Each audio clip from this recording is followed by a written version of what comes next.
الفيفا تعلن تصنيف جديد للمنتخب المغربي بعد بطولة الكوبا واليورو.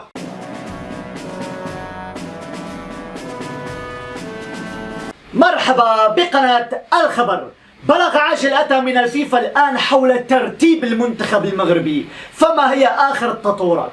أولا، ما قصة هذه الصورة؟ ولماذا لامين يامال دائما يشير إلى الرقم 304 عند كل احتفال له؟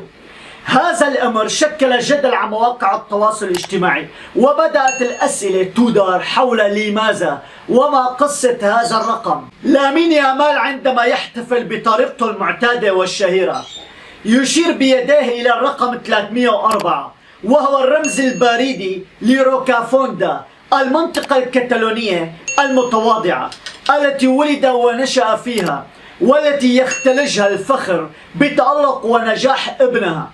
وتعتبر روكافوندا واحدة من أكثر المناطق الفقيرة بكتالونيا.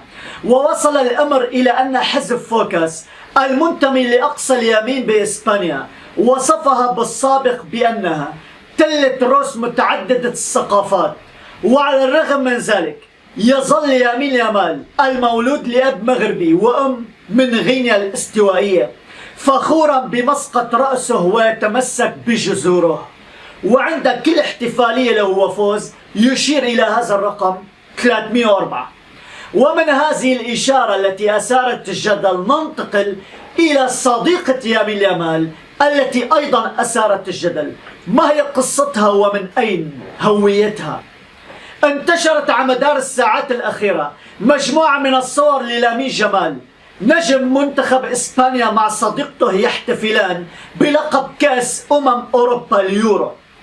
طبعا كما نعلم توجت إسبانيا بهذا اللقب بفضل تألق لامين يامال، وشوهدت صديقة لامين يامال معه وهو يحمل جائزة أفضل لاعب صاعد باليورو، حيث ذكرت صحيفة الموندو الكتالونية أن اسمها أليكس باديلا، وهي طالبة تعيش بمدينة برشلونة وهي كتالونية. ولم يكن نهائي اليورو أول مباراة تحضرها باديلا باليورو، حيث تؤكد الصحيفة على حضورها لجميع مباريات لاروخا باليورو إلى جانب عائلة اللاعب. وهذه الفتاة تعتبر واحدة من اثنين فقط ممن يتابعهم لامين يامال عبر حسابه الرسمي بموقع التيك توك، وهذه الفتاة تبلغ من العمر 17 عام، أي بعمر لامين يامال. بعيدا عن هذا وذاك، وبما أننا ما زلنا نتحدث عن لامين يامال، إبراهيم دياز يدخل على الخط ويشيد بإنجازات اللاعب.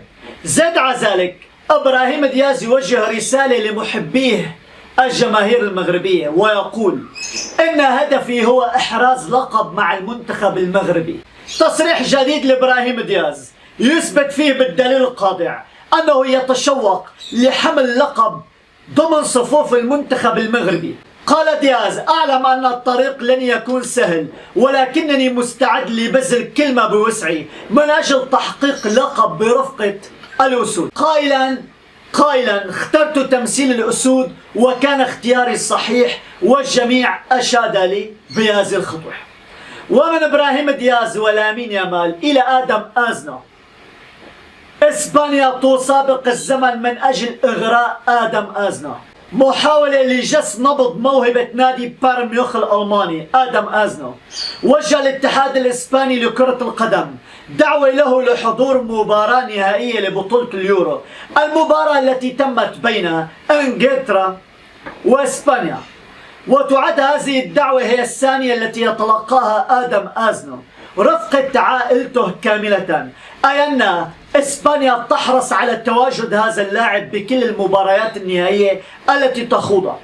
الاتحاد الإسباني إذن لا يزال متشبث باستعادة النجم الصاعد رغم أنه حسم قراره بتمثيل منتخب المغرب. إسبانيا تقدم الإغراءات، إسبانيا تسابق الزمن لإقناع آدم أزنو. إسبانيا اليوم تريد أن تستغل غياب آدم أزنو عن المنتخب الأولمبي المغربي، وذلك بتقديم له عروض مختلفة من أجل استقطاب خدماته. رغم تمسك الاتحاد الإسباني بالموهبة المغربية أزنو، أكدت مصادر مقربة أنه اختار تمثيل المنتخب المغربي عن قناعة، ولذلك الاتحاد الإسباني اليوم يسابق الزمن لتغيير أفكار هذا اللاعب. آدم أزنو اختار تمثيل منتخب المغرب، صحف رسمية تؤكد ذلك، والاتحاد الإسباني يتخذ خطوته الأخيرة لإقناع اللاعب بالتراجع. لذلك تم تعويض اللاعب بمباراة نهائي اليورو إنجلترا إسبانيا. وبما أننا نتحدث عن بطولة اليورو، انتهت كما نعلم بفوز إسبانيا، وانتهت بطولة كوبا أمريكا بفوز الأرجنتين. كيف أصبح ترتيب المنتخب المغربي من قبل الفيفا؟ سيشهد المنتخب المغربي تراجع طفيف بتصنيف الفيفا الشهري لشهر يوليو 2024، وذلك حسب آخر تحديث موقع متخصص. وفقا للتحديث الجديد سيتراجع المنتخب المغربي من المركز 12 الذي كان يحتله بالتصنيف السابق إلى مركز 14 عالميا، ويعود هذا التراجع إلى المستجدات التي شهدتها مسابقتي اليورو والكوبا، حيث تقدم منتخب الأوروغواي إلى مركز 11 بينما تقدم منتخب ألمانيا إلى 13.